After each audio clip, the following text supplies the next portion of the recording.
how we doing? Pretty good. How are you doing, buddy? Not too bad. I'm excited to get into some stories that we got and some news. Yeah. Yeah. Do you got some news for us? I got some new stuff going on. I got my Cryptid Crate. So I want to share. You got a crate full of cryptids? I wish. I'd fucking love that fucker. Open it up, never know which cryptid's in the crate that month. Be like, oh. Just gotta beat the shit out of the box to make sure it's not gonna bite you. Just like, fuck, another Bigfoot. I already got 6 of them. God damn it, send me a different cryptid.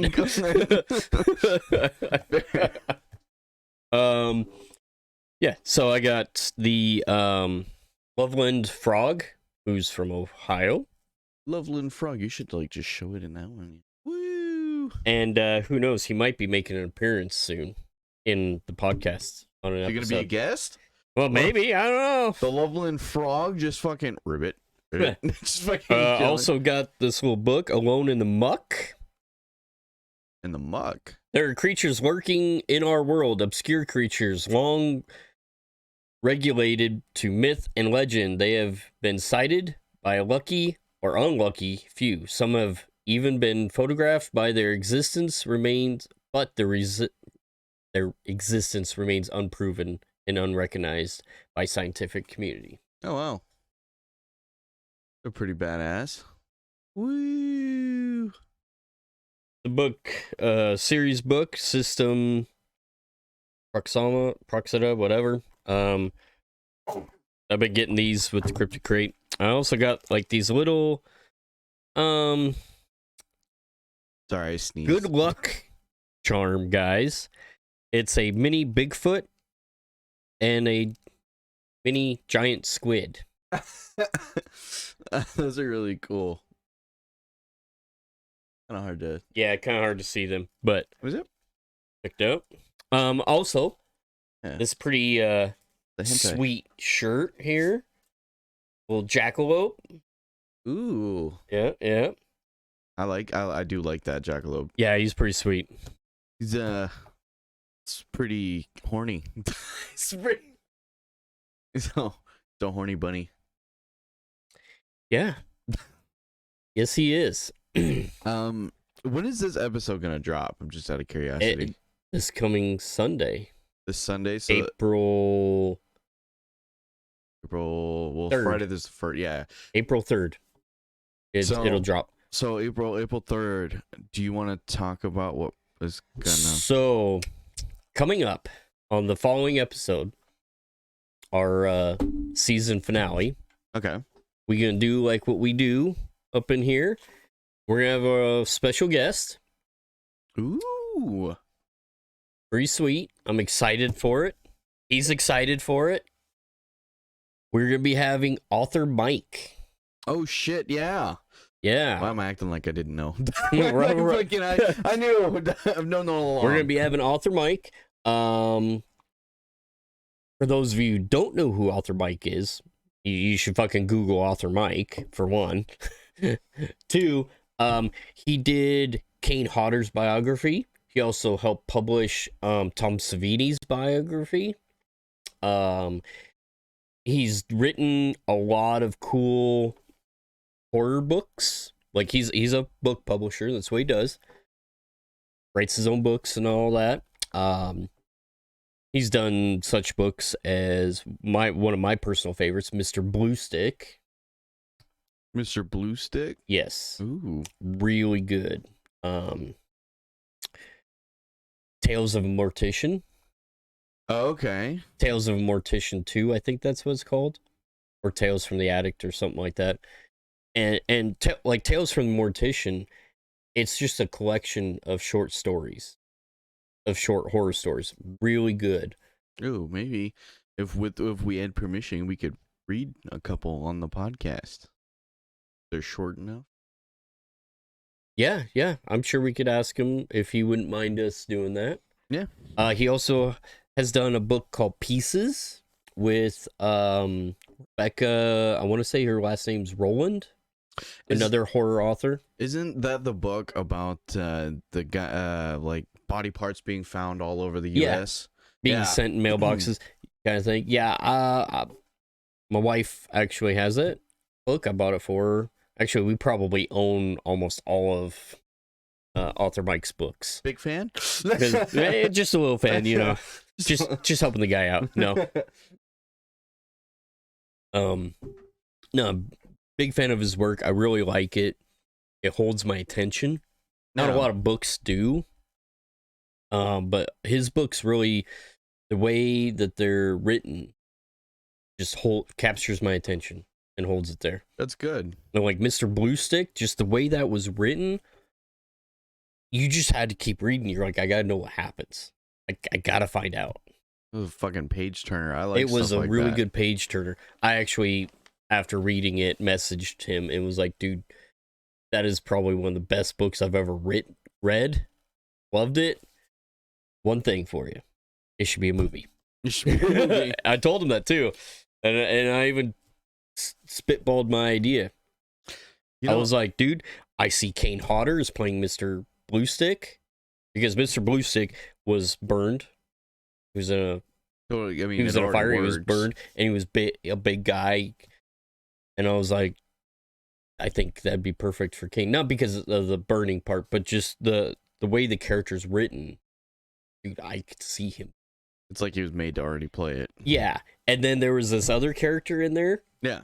I'm not gonna say who he was necessarily because for those who haven't read the books, yeah, you know, I don't want to spoil anything.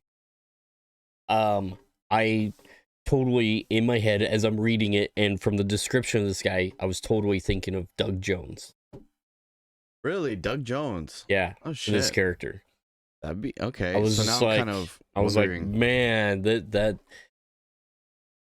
because of the way this character was written, he's kind of slender, tall, but slender kind of guy. Yeah. And just, I thought of Doug Jones. And so I told Author Mike all this. He was like, dude, that's awesome.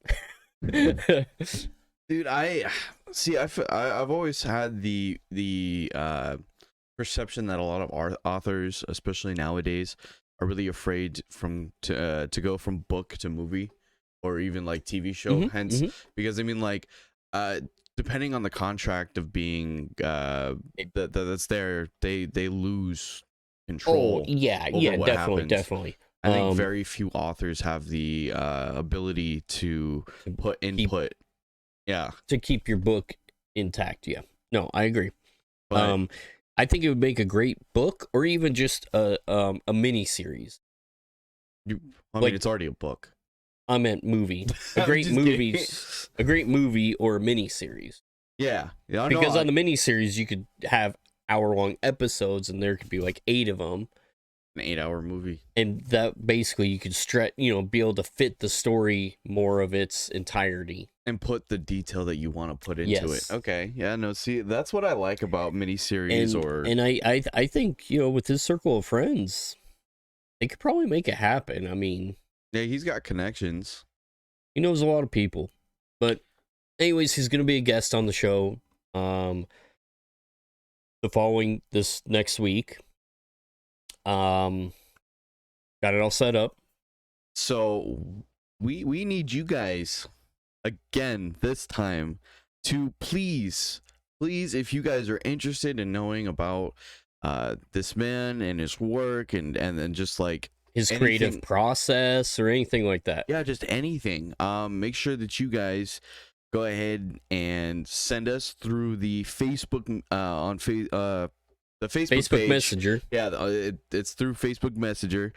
Send us questions or maybe just like something you want to say to Author Mike or anything like that. I think it'd be really beneficial to the podcast, and it'd be really awesome to hear what you guys want to know. So definitely, or fuck, I mean, do we have an email?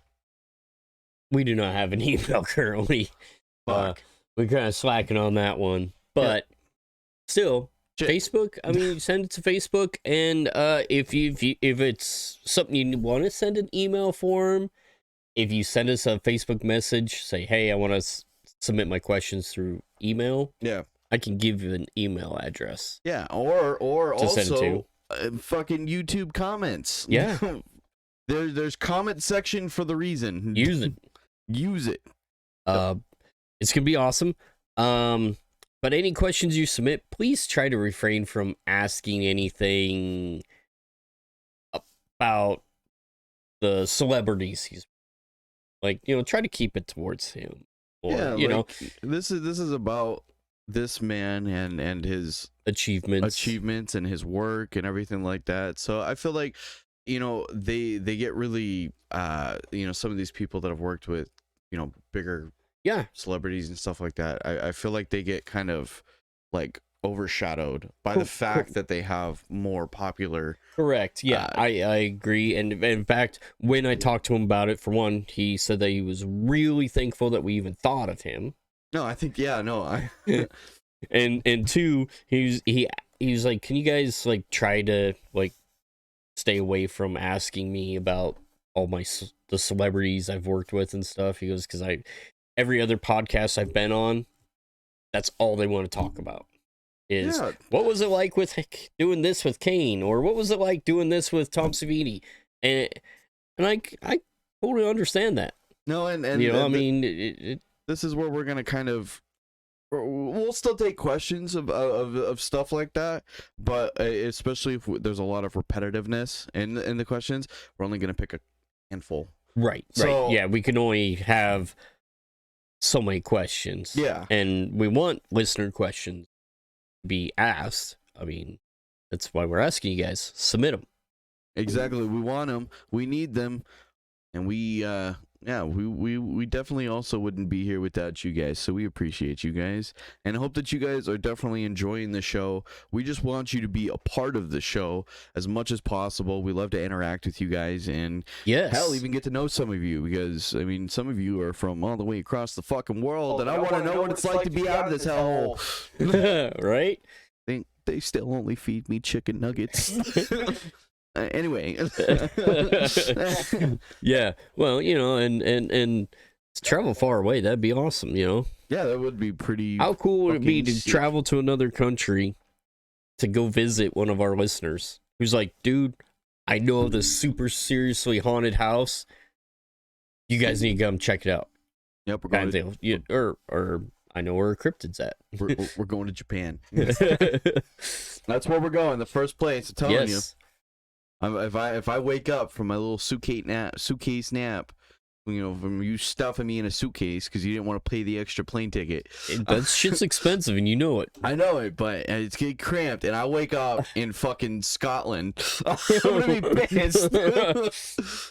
You're gonna wake up in Mexico, be like, "Oh my god, they took my kidney." I'm glad we went to the same thing. Damn kids stole my kidney. Freaks.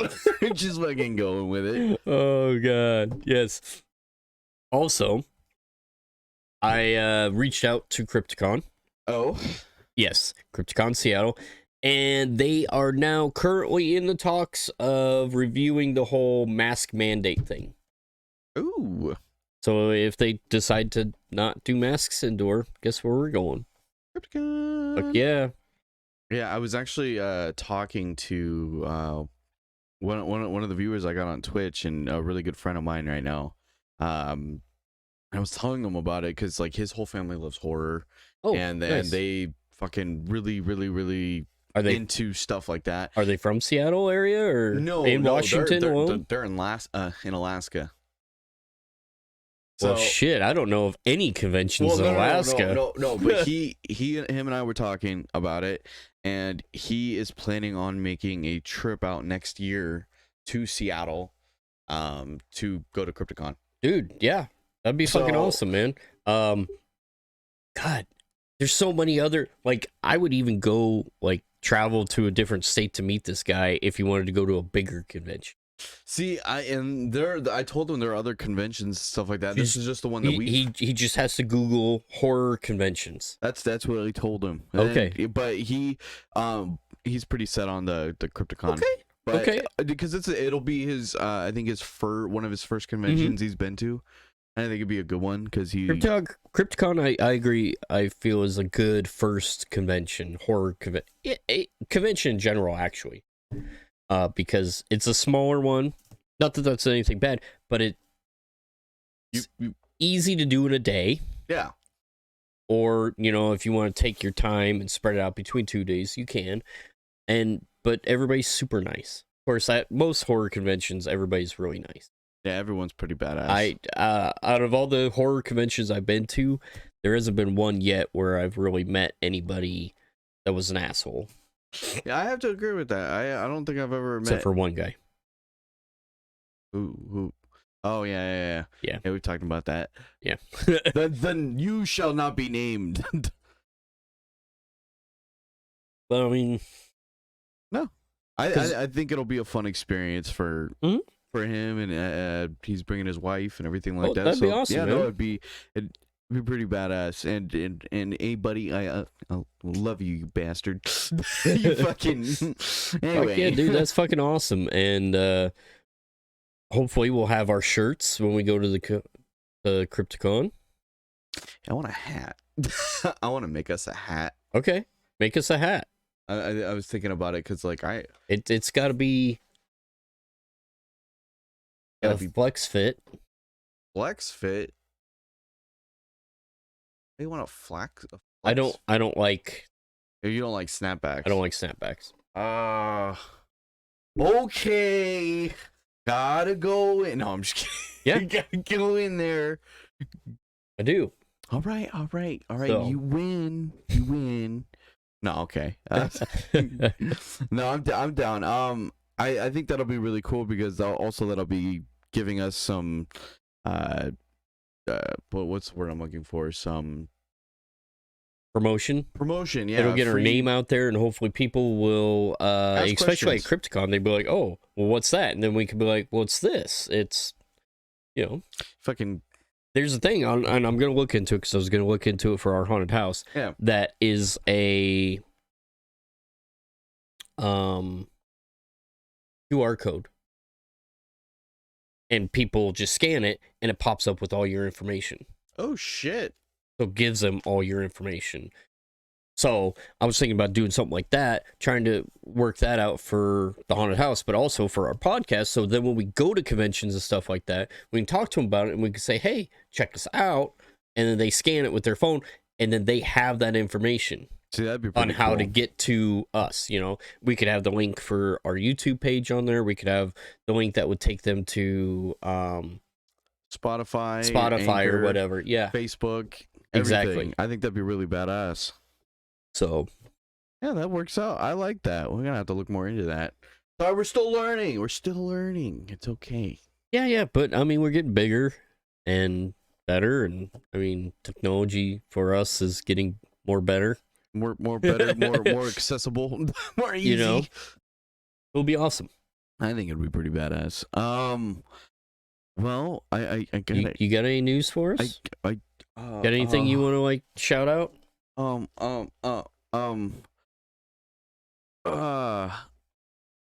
What about that sweet game we were playing?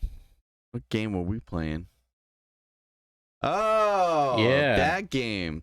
Well, see, there's going to be some changes coming up. I don't like this. Ho, you will, and you will too. Fuck me. It'll be pretty interesting. That is in the works at the moment, and I'm just waiting. I'm in the waiting process. But don't you worry. Don't be scared. Don't be too scared. It's already taken care of. Oh, fuck me. You just gotta fucking wait for it to wait for that shit to get here, because I'm actually pretty excited. Don't worry. It's a surprise to you too. You'll see it when I hand you the goddamn thumb drive. Help me. Shh, there ain't no help here. Oh yeah. No, I meant, did you want to shout out your Twitch?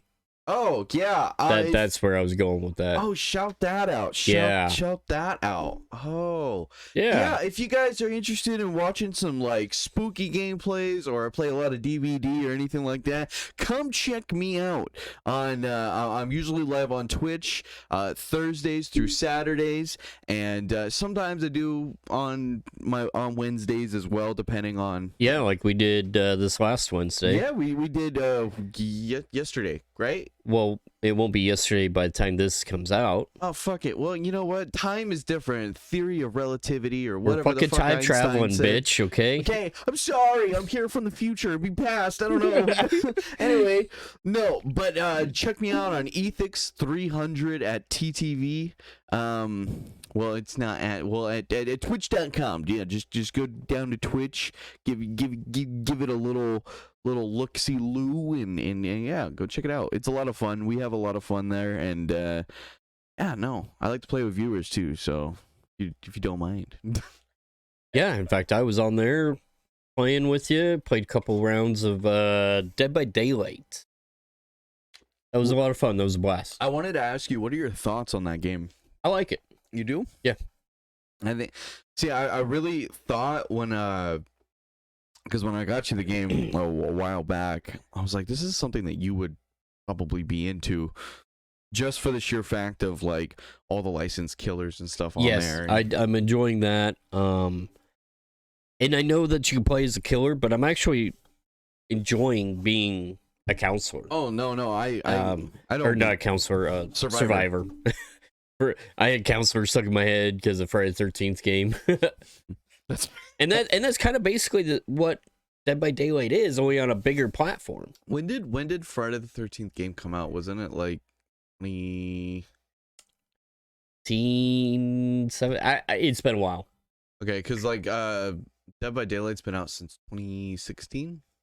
I want to say they were right around the same-ish time. Because Dead by Daylight, I think, kicked off the whole 4v1 or like survivors versus the killer kind of genre in that aspect. It might have. Especially for I honestly games. don't know. I just know that there's a lot of copycats right now. There are, and but I'm enjoying playing the survivor and running around doing that and running from the killer. And you better I gotta get better, wait, but no. I was gonna say you better just wait though, because like I thought the same thing for like the longest time. Like I just enjoy playing Survivor, enjoy playing it. You enjoy killing people. Well, I'm sure I will. Just go out for blood at that point. I'm sure I will when the time comes. But right now, I'm just having fun being a survivor. Yeah, fair. I feel it. You know. But anyway, do we have any? So I don't know, sort of thingy to talk about this week. It's like a snowman. I don't know, an like evil snowman that's staring at us. Why does he look like he's giving us fucking quotes? Like he's giving us fucking air quotes. Like, yeah, snowman. Evil snowman. You're fucking sharp teeth. I'm a bitch. snowman. If you guys knew what we were talking about, I'd show you. At some point, he'll make his way up onto the table as I maybe next year, you Jack Frost looking motherfucker. As I rearrange the table from time to time. As we grow. Well, I like to change it up. I like to put different things up here for people to look at. You know. Hopefully, people. You'll poke your eye out. Hopefully, people notice the different things that pop up from time to time. Almost like a hidden Mickey, or Where's Waldo? Well, you're gonna put it in the fucking beginning of the episode. Can you find this item? Like, just fucking. Dude, that's not a bad idea. Like, if we had more interaction from our viewers, I would totally do that. Just put and like a little alien somewhere. Yeah. Just fucking, can you find the alien? The alien in the video. Can you find the Bigfoot? Winner. Oh shit, that's actually not bad. Winner gets a sticker. Yeah, I would totally do that. That'd be fucking sick. Anyway, but anyway, do you have any like special fucking thing? It's like a thing that you do every week. It's like bye. Okay, we're out. No. Oh, that's not what we were talking about. I was just following your lead. Oh shit! I thought that's what you were talking about. No. It's like a special kind of like horror or something of the week. It's like Did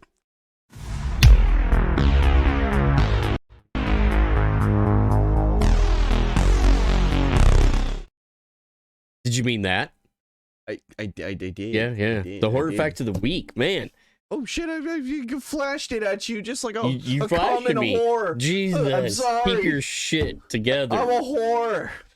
So this week we're gonna be talking about killer clowns from outer space. Ooh.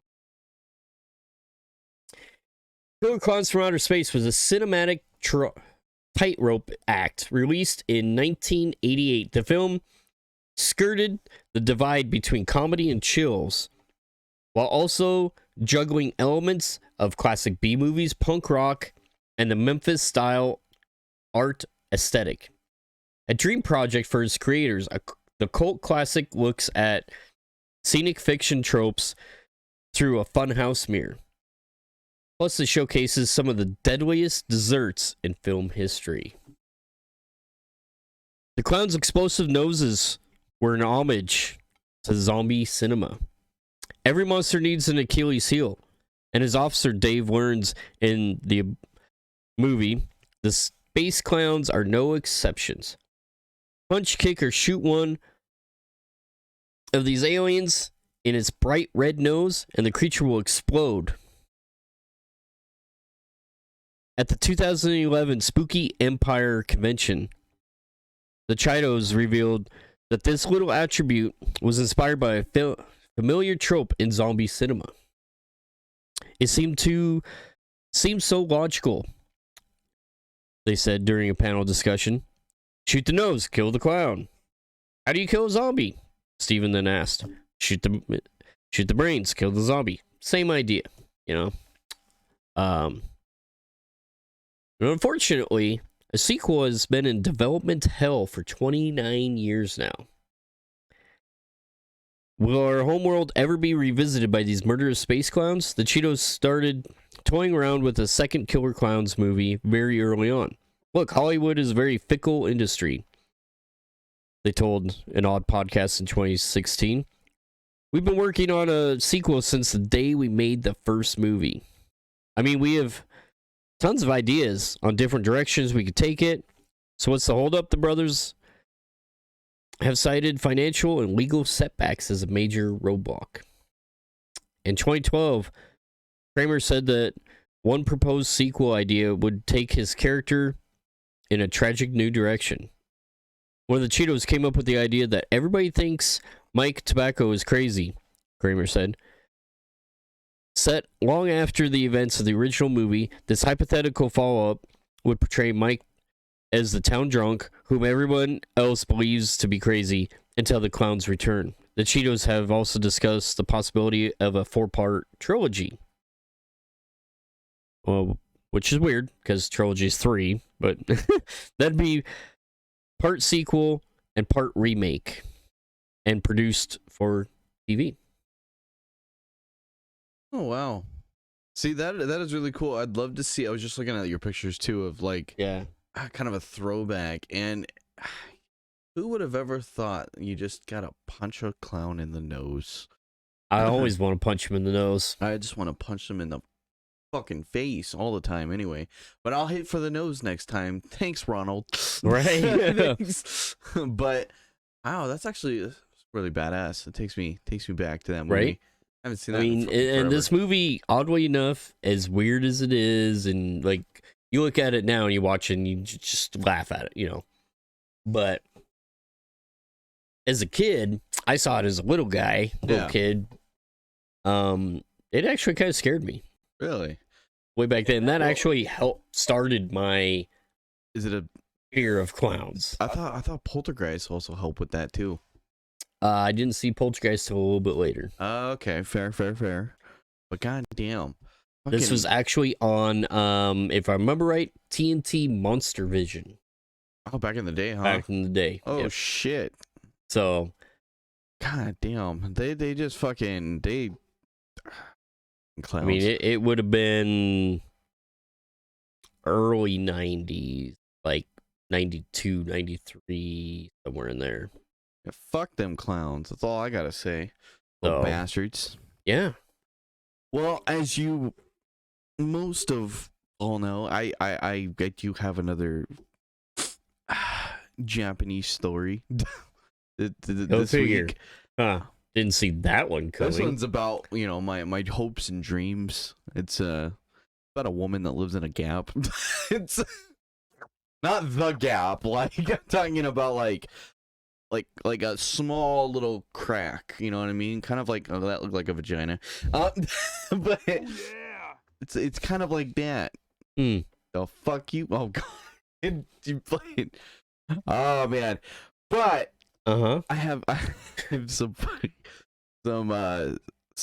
interesting things to talk about this. It's weird, it's intriguing, and it's kind of fucking creepy, honestly. Okay. This will make you think twice, when you're looking in small little crevices and stuff like that. So anyway, all right. Well, I'm and again, I have no pictures. really interested. So yeah, let's get into this. All right, now pictures go over here. You just put something like right above your face. Yeah, right above my face. That's where it's gonna go. Yeah, I just figured that's where it was gonna go. Don't censor me, for the love of God. Anyway, this is called The Gap Woman. A young man lived all alone. One day, he felt someone looking at him from within his room. He looked around, but of course, nobody was there. There was no reason for anyone else to be there but him, and yet the feeling that someone was looking at him continued. Worried, the young man searched his room, but he found nothing. It was possible that someone was peeping at him from outside, but his curtains were closed, so there was no way to see in. Maybe someone had installed a surveillance camera or a listening device. He got even more weirded out and carefully searched through every inch of his room. Then he found the source of the gaze. In the thin gap between the dresser and the wall, a woman was staring right at him. There's a good chance you've heard of Sukima Onna, or the Gap Woman, before. She's a favorite of Fuchan, and her popularity has spread to western shores as well. At her most basic, Sukima Onna is a woman that peers out from the gaps of one's room. Any gaps. It could be from between the dresser and wall, as in above the story, or it could be from underneath the bed, behind the curtain, in the drawers, absolutely anywhere. There's no gap too small for her. I'm sorry. I laughed when I read that the first time too. I'm sorry. And the only way to avoid her gaze is to make sure that every single little gap is covered. That means even the cracks in the floor, wall, or doors. Everything you'll need, lots of tape, if the idea of her gazing at you from every nook and cranny doesn't drive you insane at first. Gaps were once thought to connect this world to the next, but where did she originally come from? In modern times, Sukima Onna gained popularity when comedian Sakura Kinzo told her story to the masses on the daytime television show Wariate Litomo. His version, called 1 Millimeter Ghost, or 1 Millimeter Woman, went as follows. A certain man didn't show up to work one day, worried about his colleague called him, but was unable to get in contact with him. A week passed without word from the man, and so his colleagues went to his apartment to find out what was going on. When they got there, the man was inside. When they asked what was going on, the man informed his colleagues that he hadn't taken a single step outside all week. It's not healthy to stay inside for so long, one of his colleagues told him. She gets lonely, so I can't go out, the man replied. Confused, his colleagues asked him, "What are you talking about? There's no woman here." Then one of the coworkers pointed behind the dresser in the room. "She's in there." When they looked, they found a woman in a red dress standing in the gap between the dresser and the wall. She was staring right at them. The colleagues ran, and nobody ever found out what happened to the man after that. Yet, Sukima Onna's origins begin even earlier than this. Her story can be traced all the way back to Mimi Bukuro, written by Negishi Yasamori, a samurai who worked in a senior administrative position during the latter years of the Edo period. Negishi collected anecdotes and strange stories from various people, including his colleagues and elderly, over a period of 30 years. He then collected these stories into 10 different volumes of 100 stories each, which he called Mimi Bukakora. One of the stories he collected is nearly word for word the story of Sukuma Onna that we know today. A young man lived alone, and he could sense somebody looking upon him in his room, of course. There was nobody in the room but just him. He thought he was probably just imagining things, so he soon forgot about it. However, starting from that day, the boy felt like someone was watching him, day in, day out. He lived on the second floor, so it was difficult to think that someone might be looking in from the outside. He started to think that someone was hiding inside the room, so he began to search. But of course, it was all for nothing. He thought he was going insane. One day, when he felt himself succumbing to such thoughts again, he finally found the source of the gaze. A woman was standing in the few millimeters between his dresser and the wall. She was staring right at him. And that was the story that he wrote. Sukuma Onna has changed a little over the years. A rare yokai that finds herself able to comfortably fit into any time period without major revisions. The variations of her. She's not without variations, however. Some tales also tell Sukuma Otoko, the Gap Man. Depending on the story, Sukuma Otoko and Sukuma Onna can be interchangeable, but one variation goes as follows.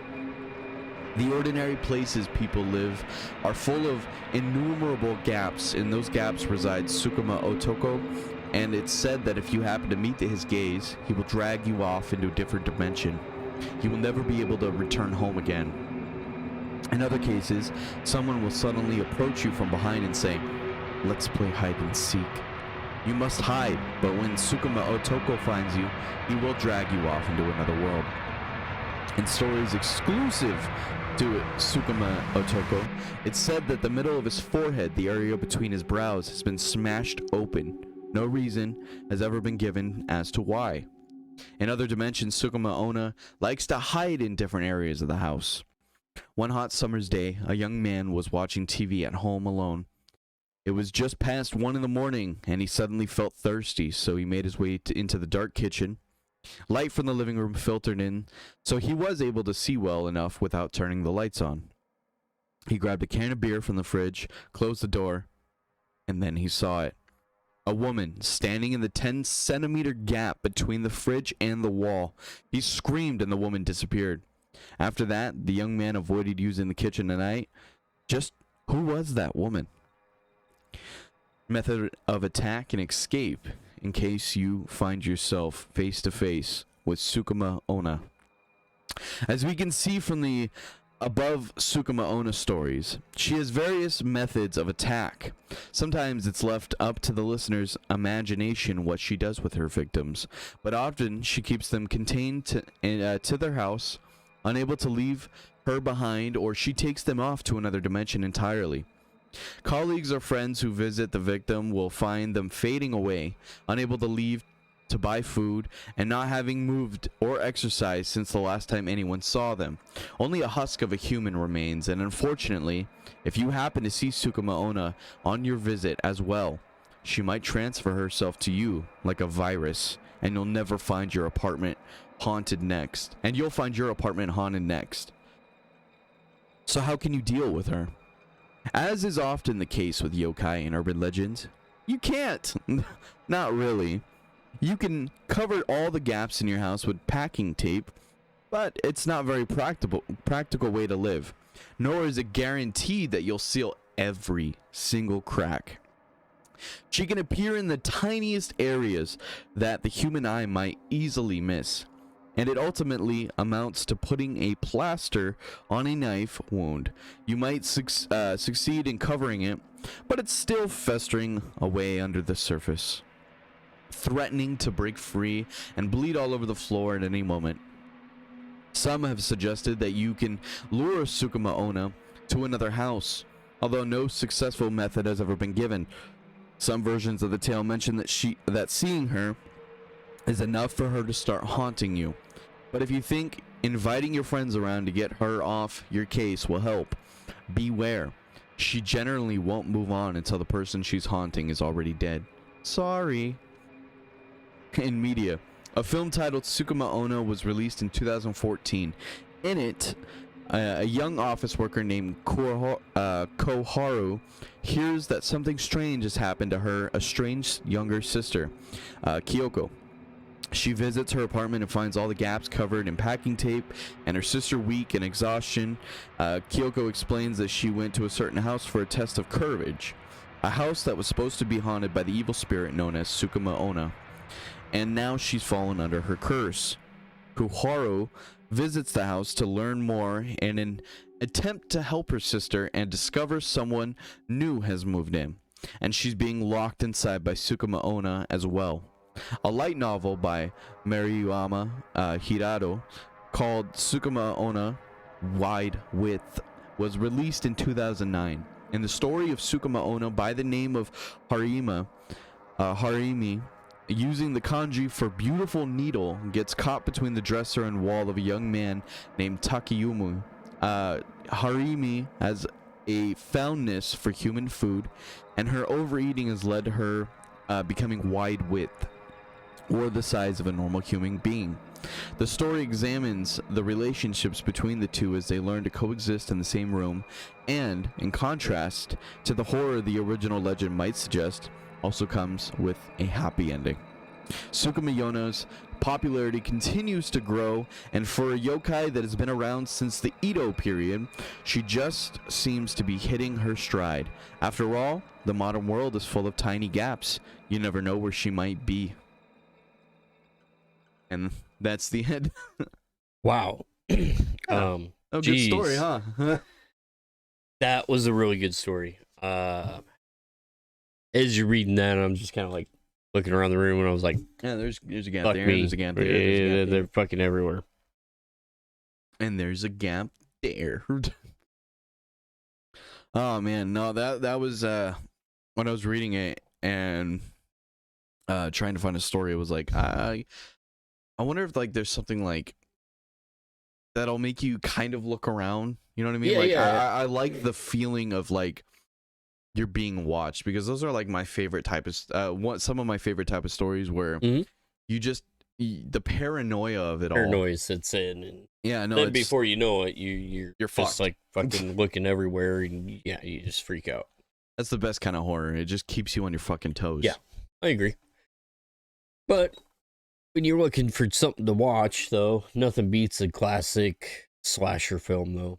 That is true. If you just want to kick back with some friends, some beers, maybe pizza, good food, good drinks, and watch people die. Yeah, I agree. And big titty bitches running across, falling down, tripping over nothing. Just going. Bitches always be tripping over nothing. Oh man, that's good stuff, though. Man. Woo. What do you got for us this week? I gotta know. You know I'm gonna ask. And I have something that you've never heard of. All right, I'll take it. What we got? Have you ever heard of the Grootslang? What the hell is that? Never mind, I lied. I don't know what the you're fuck about that to is. you're about to find out what the Grootslang is. Somewhere in the middle of South Africa is a deep cave that is crammed with diamonds, according to a legend. However, inside the cavern dwells a legendary cryptid known as the Grootslang, or Big Snake. The Great Snake of the Orange River is a fearsome 40 feet long serpent with enormous gems in its eyes. It was thought to be a primordial creature as old as the world itself.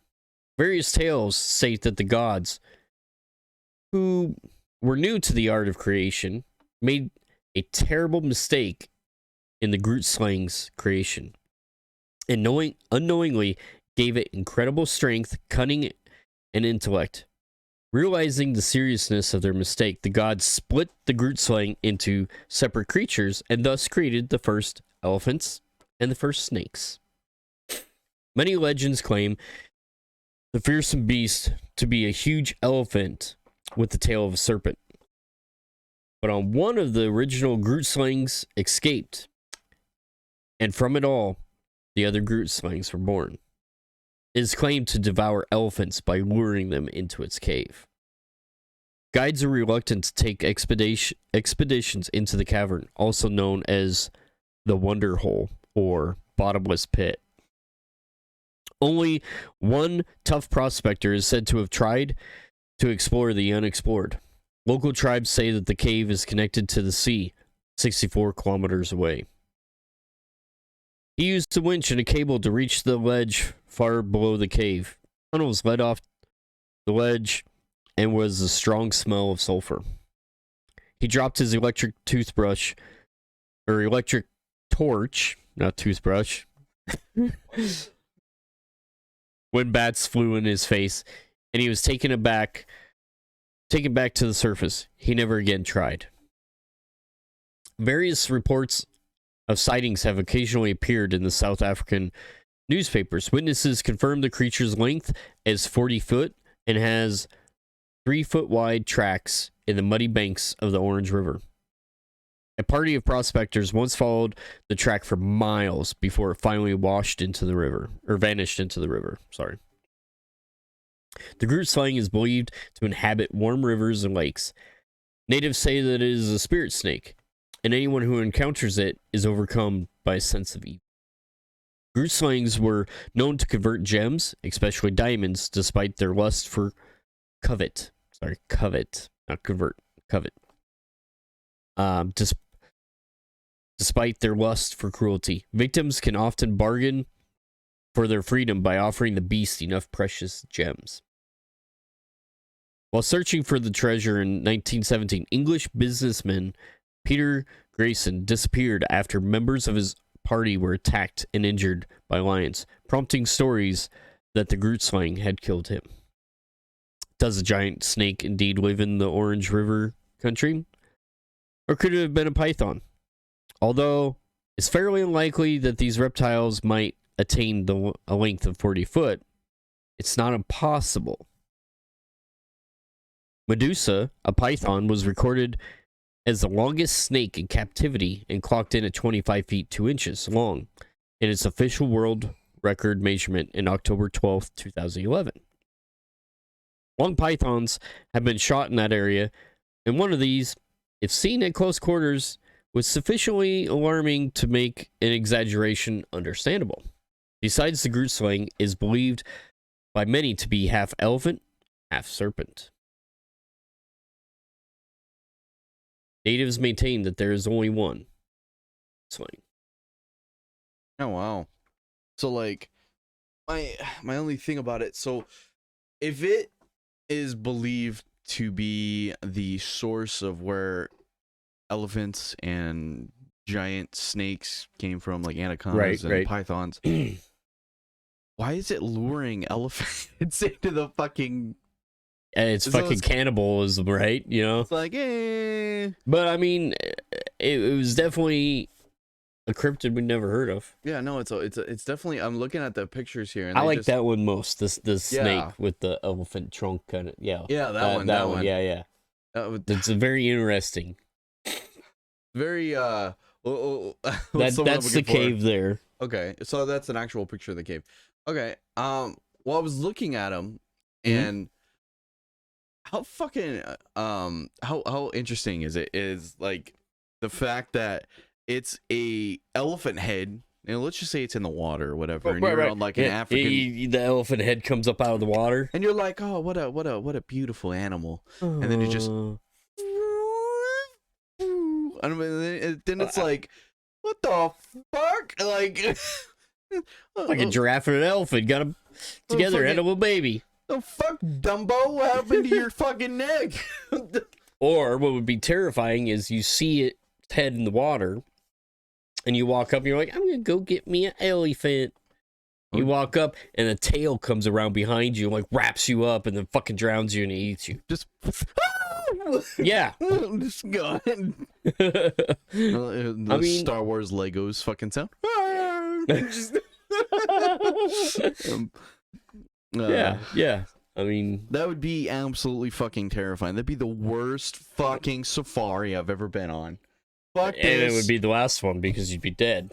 Mom, the elephant grabbed me. Yep, you're dead, honey. The elephant can't touch you, honey. It's okay.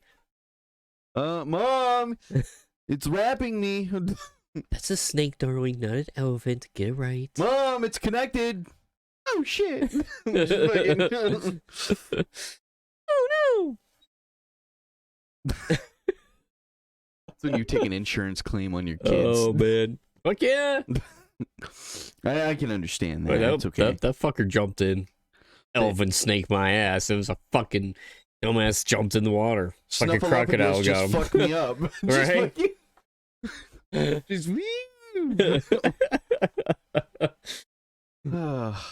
So, are you ready for something a little bit darker? I am. A little bit scarier? Dark, huh? Yeah. You got something dark? What are we thinking, like, dark-wise? You like mirrors? No. You like mirror games? No. Then you're gonna love this story. The fuck are you doing? Have you ever heard of Blue Baby Blue? Is it like the Blue Man Group's child? I don't... Maybe.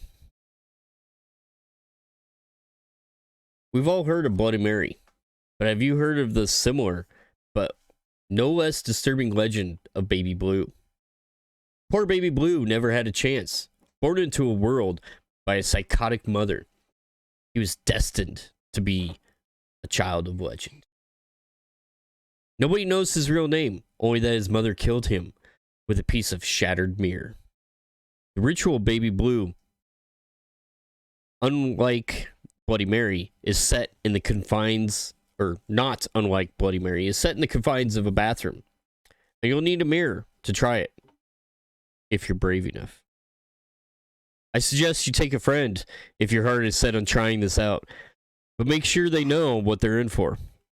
You enter the bathroom and fog up the mirror, whether it's breathing on it, turning on hot water, whatever. Once this is complete, you should write the words Baby Blue on the mirror.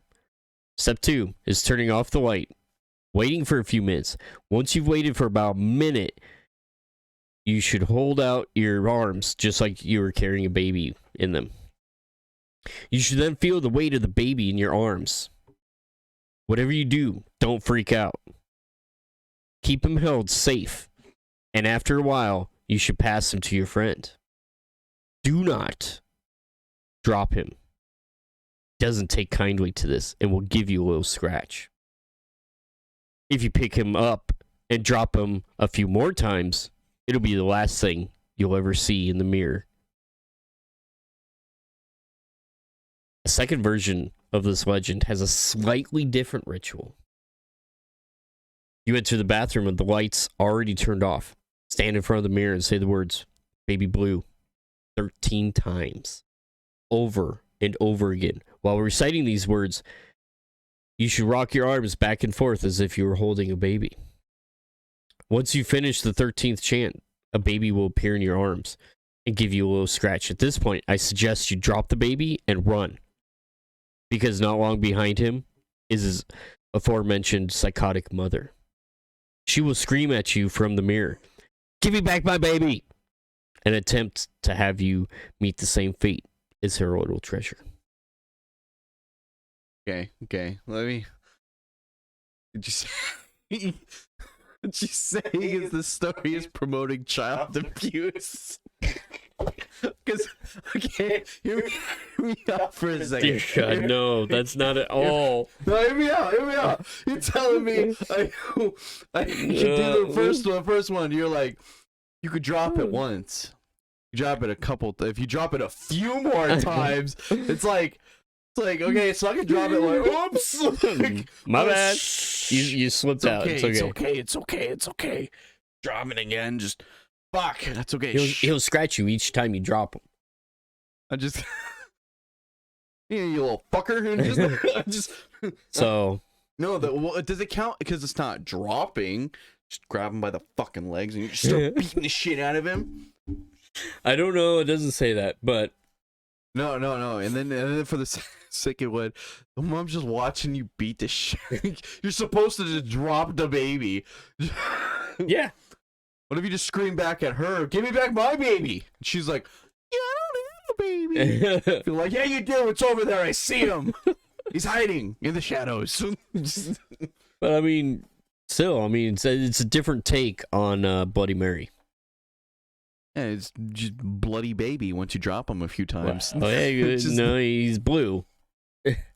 So what you're saying, what you're telling me is I'm holding a fucking Smurf. Basically. just come on. But I mean, it's interesting to think, Child abuse is bad? Well, yes, that's basically what they're telling you. Don't abuse your kid or some psycho bitch is going to come murder you. Well, not in the first one. The first one, I mean... The mirror just shatters you. Yeah. Shatters right in front of you. My guess is when it shatters, glass shards are coming in at you, and you're dead. Because it says it's the last thing you'll ever see. So how old is this baby? Are we talking like... A baby. The fuck is it gonna know if I'm like, my intentions on it? Just a fucking It doesn't baby. need to know your intentions. Oh. It's an evil being. And I'm just like, okay, if I don't drop it, but I just start like, oh, here goes the rocket ship, woo! Just Slam it up against the ceiling and then catch it. You just keep doing that. You're like, I didn't fucking drop you. Just fucking. Technically, the rules state I have to drop you. I'm throwing you every time. I'm throwing you. You fucking yeet it into the mirror. Fuck you! What is that? Like the Austin Powers movie, the fucking mini me. Yeah. Like, he's like turns slamming it into. Yee! Just this little blue bastard. Yeah. I can see that. I would. Fuck! I'd have so much fun with that. Honestly, I just might try it tonight. Okay. I'll tell you how it goes. You tell me how it goes. Well, if I don't hear from you, then I know how it went. I'll just say I'm gonna purposely drop it a couple times. Like, I don't care if I get scratched. But it doesn't say how long you gotta hold the baby for after that. Like, what the fuck am I supposed to do with this baby? You just hold it. You're like, go back into the mirror. Back to the mirror, bitch. Like, what do you throw it at the mirror? Yeah. I mean, it does not say that. It's like, wee! Just getting thrown through the mirror. It's a part. Oh, God. Oh, God, I'm sorry. That's terrible. We were not promoting child abuse. No. Just demonic little assholes. That's all. Yeah. Same thing. Demonic abuse. Same thing, like, when I joke about the black guy kid thing, it's a joke. It's not anything serious. It's just... Right. I have one more for you. You have one more? Oh, yeah. All right. Yeah. I'm coming at this with you. Oh, God, I'm scared. Souls of the dead become trapped in mirrors. Of course, the Bloody Mary legend isn't just based on some harmless pre-online dating romantic fun. It also seems to draw from the ancient cross-cultural myth that the dead and mirrors interact quite poorly. In Jewish culture, when someone dies, all mirrors are covered in the house, while the members of the household mourn for a week, engaging in a practice called sitting Shiva. According to the same old Jewish myths, this is because demons visit homes where there has been tragedy or loss. And while they cannot be seen with the naked eye, one can see the reflection in mirrors. So they're essentially reverse vampires, I mean, with that. Keeping the mirrors covered keeps the mourners, who are already dealing with enough problems, from being startled by the sight of these death-loving goblins. In some German and Dutch cultures in the past, mirrors were covered up after a death because it was believed that catching a glimpse of yourself after a member of your household died meant that you would be the one to die next, and soon. Some historians have documented an older Chinese superstition that held that if a corpse is taken past an uncovered mirror, they will become a ghost. Some old Irish beliefs also held that the soul of a dead person could become trapped inside a mirror that was brought near the body. Rituals involving the covering of mirrors after death were also found in some Indian, English, and Scottish cultures. what are you supposed to take away from all of this? Beware of mirrors. Or, at the very least, don't stare into them in a darkened room. It's not for me to say, but I hope the next time someone tells you about messing up their back moving a motel bed away from a mirror because it was just too freaky for them, you'll have maybe a little more understanding. I mean, quite honestly, I was gonna actually say, just makes me want to fuck with mirrors. When someone tells me not to do something, don't lie. It makes you kind of want to fucking do it. It's like human nature to be all like, oh, don't cross that bridge because it's rickety. And be like, bitch, I'm gonna cross that bridge. How rickety are we talking about? Like, are we going are we going Indiana Jones rickety? Because fuck yeah.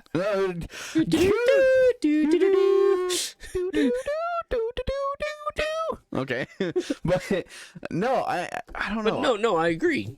You know, it's just one of those things. I mean, I respect like you respect the dead and everything like that. That's understanding. Definitely. We're not saying to disrespect the dead by any means. I mean, if it's either a blue baby I'm throwing into the fucking mirror, or you telling me not to fuck with mirrors, like, I mean, dude, how else am I supposed to shave? You know what I mean? Well, yeah, I think they're saying, if you get a real uneasy feeling from a certain mirror, maybe you should get rid of it. No, I'm just. So what you do? This is the not safe for work portion. Then I'm gonna. There's a lot of those in here. I know, but like, it's when you just slowly, just look into the mirror. And then you just go at it. You just fucking go. You show that. You make it as awkward as possible. You look at that straight in the fucking eyes. You look at yourself in the eyes. You dead in the eyes. You be like, you dirty little whore. You like that, don't you? You fucking dirty little mirror. Take it. Just slowly grab some fucking lemon pledge and just start spraying it. Oh, you like that? Just cleaning it. Oh fuck! Bet you like it when I rub my paper towel across you, my fucking microfiber towel. Just no.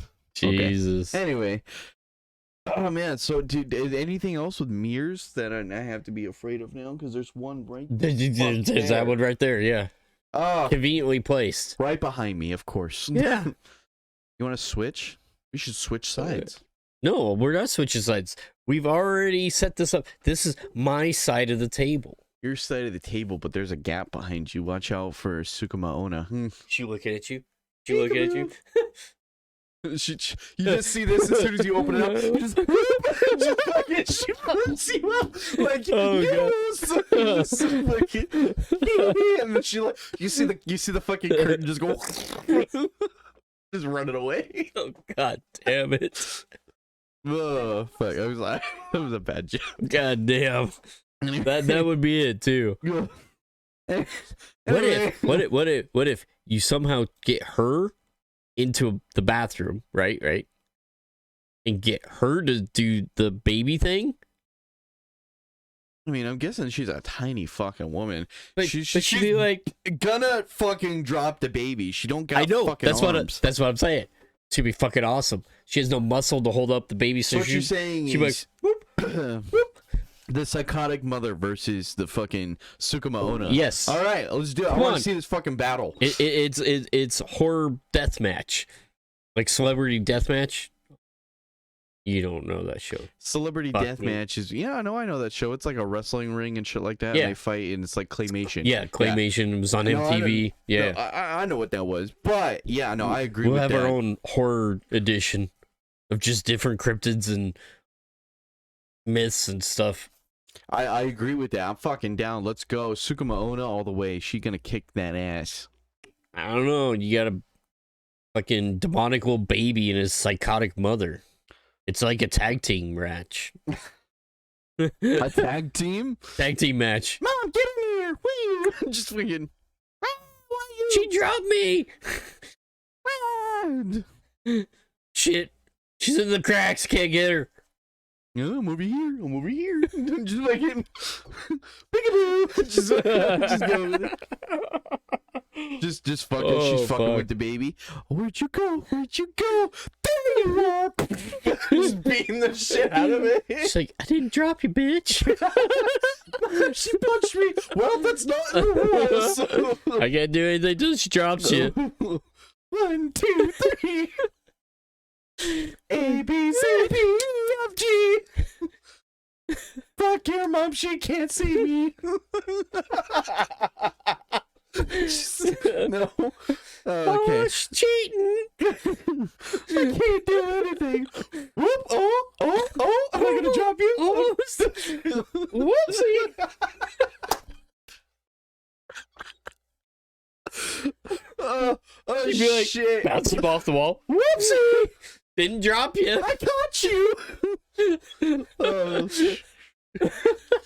Oh, man. Okay. You got anything else before I die? Like, Oh, man. No, that covers it. I mean, that's the extent of what I got, man. oh, perfect. Oh, God. I mean, I got nothing else either. Should we just? we just started watching Moon Knight. Haven't seen it yet. Dude, you gotta fucking see it. I am planning on You it. got to. There's told- only one episode out, so I mean, No, I it's know. not like you're being, but you got to. I was watching that tomorrow. Tomorrow. Okay, watch it tomorrow, man. Yep. I won't say too much more, other than you're gonna like it. Well, I don't even know. I didn't even know much about the character beforehand. I didn't either until Nick was telling me about it. Oh, Do you know his first appearance was on a comic book about werewolves? I did know that. Oh, you did? Oh shit. Yeah. See, so Nick because I read it earlier. Oh. I didn't prior to the show coming out and all the hype about the character and stuff. That's how I learned. So that's what I'm that there's werewolves in the comics and stuff. Yeah. I hope that they, bring in. There's something you're gonna like in there. In the first boobies? show. Well, no, it's on Disney. I mean, technically, Disney owns Marvel, and Marvel made Deadpool, and Fox made Deadpool, but Disney owns Fox now. Just saying. Anywho, should we just like get the fuck out of here? Like, I'm just gonna like randomly push some buttons here and see what the fuck happens. I mean, get. I don't know what this button does. Ew, what does this one do? No. I don't know, man. Beep boop bop. Boop boop boop boop boop boop boop. Ah! Oh, it's all fucked up. All right, anyway. See you later, fuckers. Woo!